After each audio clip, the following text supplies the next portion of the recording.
What's up? I'm Dustin. Today we're going to take a look at our Smart Discharger. You may be saying, how can a discharger be smart?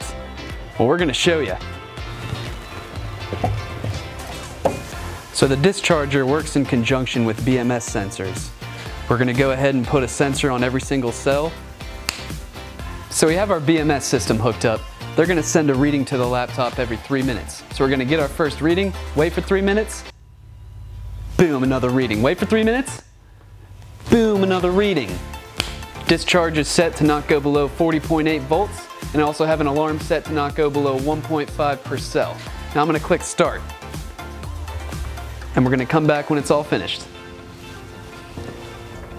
So it's the end of the day. Discharge should be done. Printed out our load test results. So now we're going to take a look at some of these readings. I can see here that cell 10 started to fail at about 2 hours into the discharge. So now I'm either going to get that cell jumped out or get it replaced. Thanks to our Smart Discharger kit, we were able to complete this whole load test hands-free.